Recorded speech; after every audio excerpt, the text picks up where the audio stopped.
اللہ ہم سب کو نماز کی توفیق دے۔ آئیے میں آخر پہ ایک بہت خوبصورت واقعہ اور حضرت بایزید بسطامی علیہ رحمہ کا بڑے خوبصورت واقعہ ہے، آپ سنیں گے انشاءاللہ آپ کو لطف آئے گا۔ بایزید بسطامی علیہ رحمہ بسطام کے لوگوں کی تربیت کر رہے ہیں۔ کسی محلے کے کونے میں آ کر ایک فاحشہ عورت نے ڈیرا لگا لیا اور بیٹھ گئی اور لوگوں کا دین ایمان اجاڑنے لگی۔ کسی نے کہا بایزید تیرا شہر لٹ رہا ہے، جس کو تو نے اشکوں سے سیراب کیا تھا، سجدہ ہے سحر گاہی سے جس کو تو نے نور بخشا تھا، تیرا شہر وہ لٹ رہا ہے۔ کہا کیا ماجرا ہوا؟ لوگوں نے کہانی سنائی۔ بایزید بسطامی علیہ رحمہ نے صبح مصلی اٹھایا اور جا کے اس فحشہ کے دروازے پہ مصلی بچھا دیا۔ اب جو بھی گاہک آتا بایزید علیہ رحمہ کو دیکھتا اور راستہ بدل لیتا۔ اس انتظار میں کہ رات کے اندھیرے گہرے ہونے لگے، آج کوئی گاہک ہی نہیں آیا۔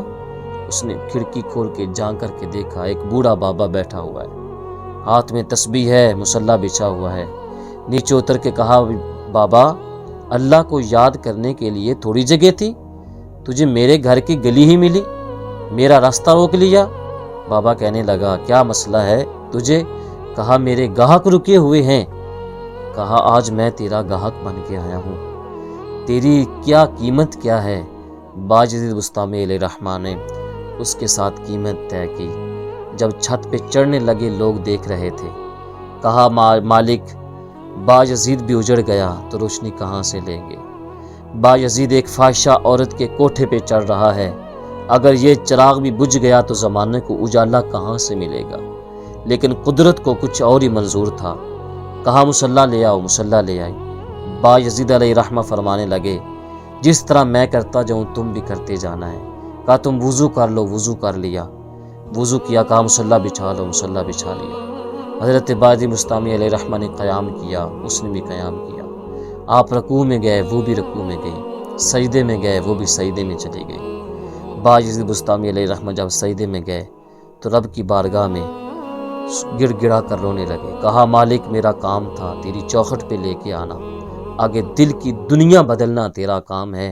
روایات میں آتا ہے جب وہ عورت سجدے میں گئی تو وہ فاحشہ تھی، جب سجدے سے سر اٹھایا تو وقت کی ولیہ بن چکی تھی۔ تو یہ ہے کہا کہ نگاہ ولی میں وہ تاثیر دیکھی، بدلتی ہزاروں کی تقدیر دیکھی۔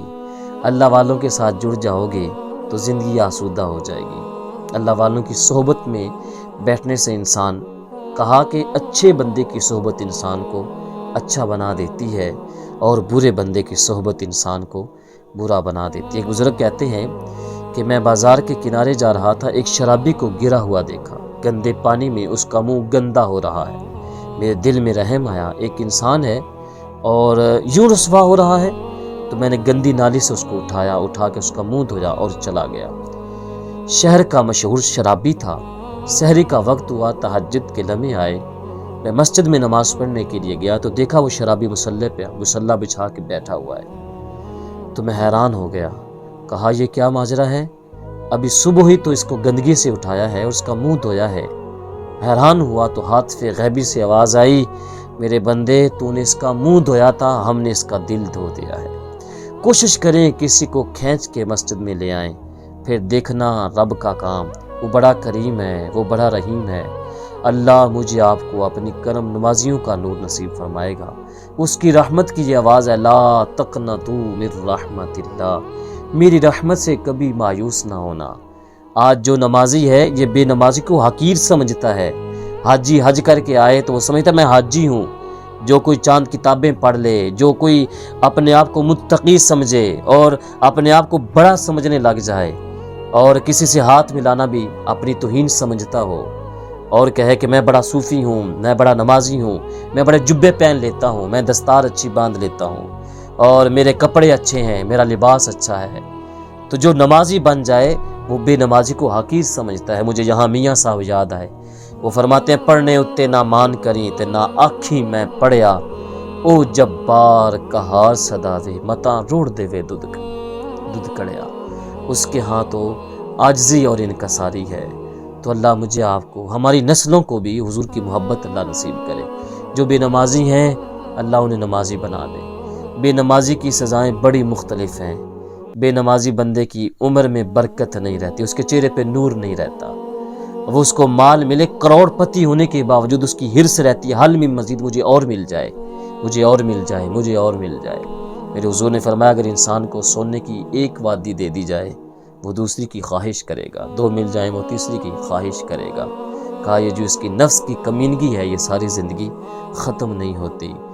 میں اور آپ آغوش موت میں چلے جائیں گے، سانس ٹوٹ جائے گی۔ ہر روز مؤذن اذان میں کہتا ہے حی علی الصلاۃ، حی علی الفلاح، آؤ کامیابی کی طرف پلٹ آؤ۔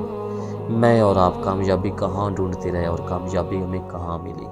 تو میرے پاس آپ کے پاس وقت ہے، اس وقت کو غنیمت سمجھو، اس وقت کو، یہ اٹھتی جوانی، یہ بڑھاپے سے پوچھو نا، بوڑھے شخص کے پوچھو کہ جوانی کیا ہے، جوانی کے لطف کیا ہے، جوانی کا مزہ کیا ہے۔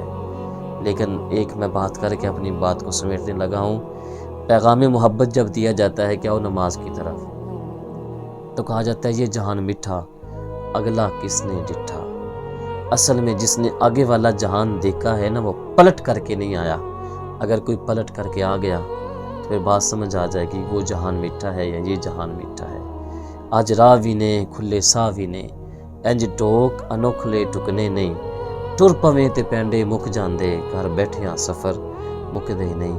اللہ تعالیٰ مجھے آپ کو حضور کی محبتیں ہمیشہ عطا فرمائے، اور جو باتیں قابل عمل ہیں اللہ مجھے آپ کو عمل کی توفیق عطا فرمائے۔